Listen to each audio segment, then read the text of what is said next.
Baik, Assalamualaikum warahmatullahi wabarakatuh.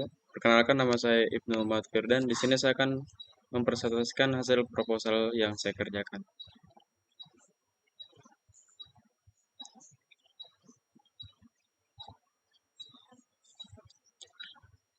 Di sini saya mengambil pengembangan startup teknologi untuk pemberdayaan dan pemasaran berikat tempurung kelapa di Kota Mamuju.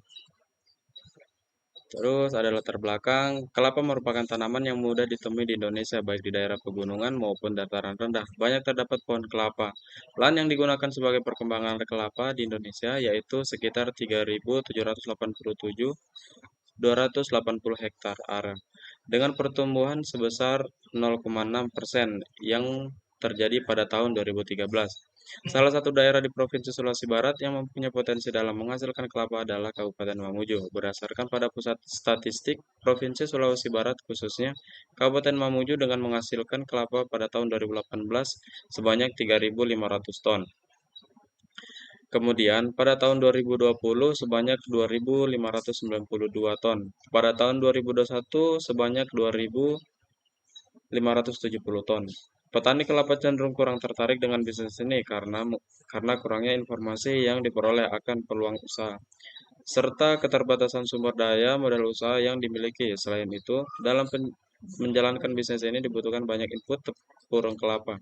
Sedangkan kualitas tempurung kelapa yang dimiliki oleh individu petani masih jauh dari persyaratan tersebut, sehingga untuk dapat memasuki industri berikat tempurung kelapa itu perlu adanya perencanaan bisnis berbasis wira koperasi. Selanjutnya di sini ada visi dan misi. Visinya menjadi perusahaan berikat berbasis kelapa lokal yang unggul dalam menyediakan energi alternatif, ramah lingkungan, serta berkontribusi terhadap pemberdayaan ekonomi lokal dan pelestarian lingkungan.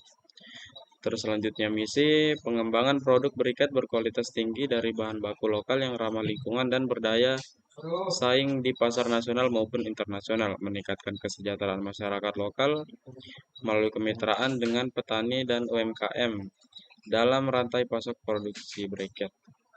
Selanjutnya mendorong edukasi dan kesadaran masyarakat tentang pentingnya penggunaan energi alternatif yang bersih dan terbarukan.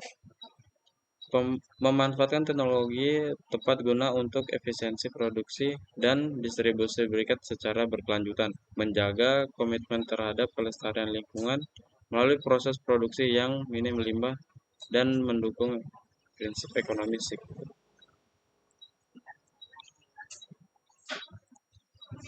Terus di sini ada analisis SWOT, kekuatan, pemanfaatan teknologi untuk efisiensi penggunaan sistem manajemen produksi atau IoT dan otomasi dapat meningkatkan efisiensi proses produksi dan kualitas produk.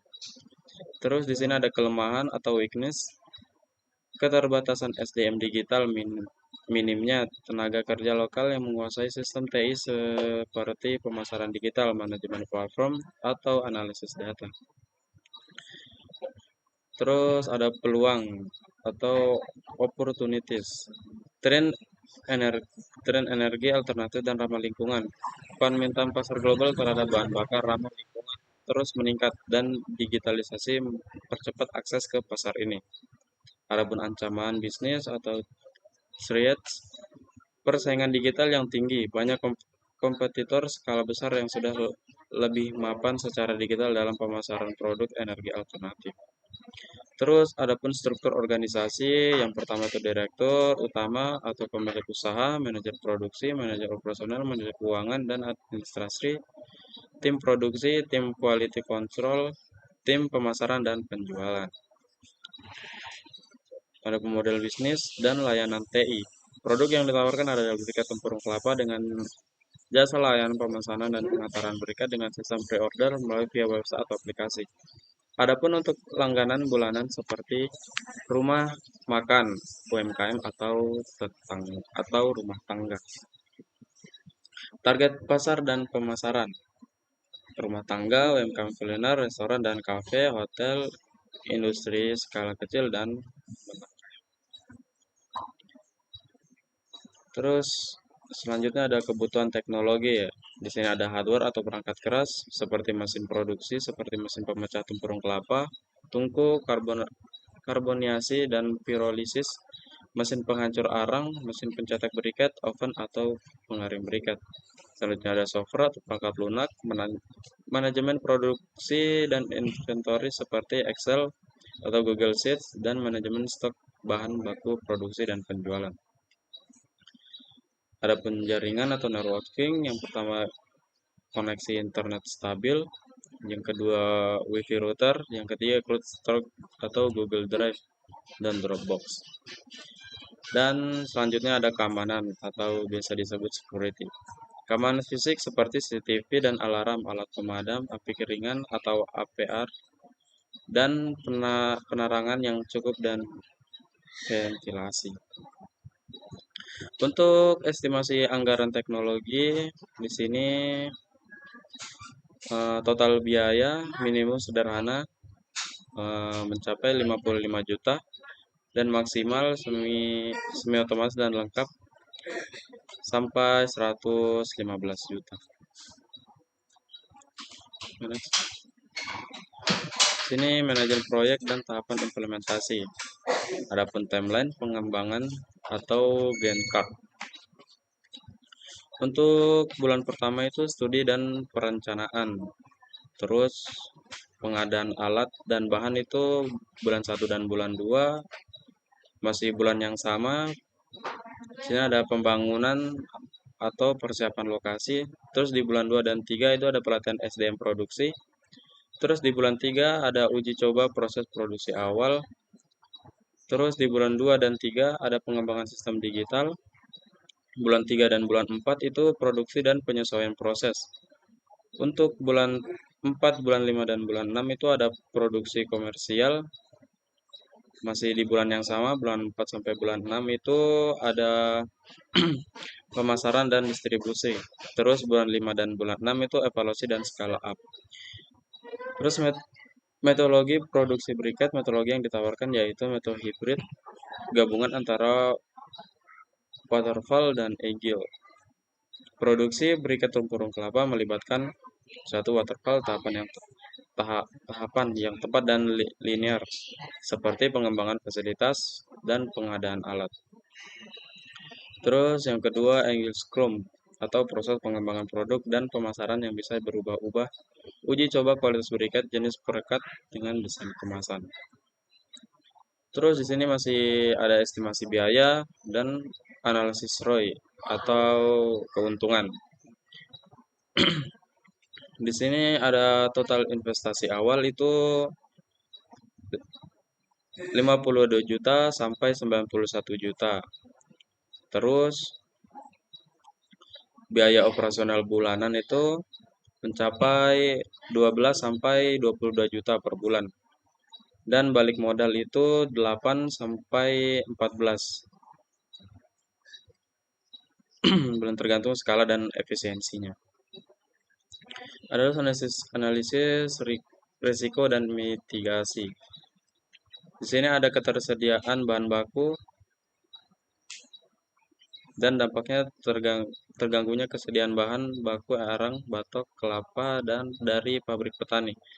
Menjalin kerjasama dengan beberapa rekan memiliki program kelompok masyarakat yang diberikan wadah untuk mengelola sendiri limbah kelapa untuk menjadikan bahan baku briket. Terus yang kedua, insiden kecelakaan pengiriman ekspedisi, itu terhambatnya barang sampai ke tempat pengiriman atau bahkan potensi hilang karena penggunaan armada kapal laut. Terus penanggulangannya bekerja sama dengan ekspedisi yang efektif dan yang seleksi memiliki keamanan atas keselamatan dan garansi barang dikirim oleh kredibel dan bisa dipertanggungjawabkan. Terus yang ketiga masih resiko perubahan harga beli secara signifikan dan berdampak pada kebutuhan modal kerja perusahaan dan mendapatkan perusahaan.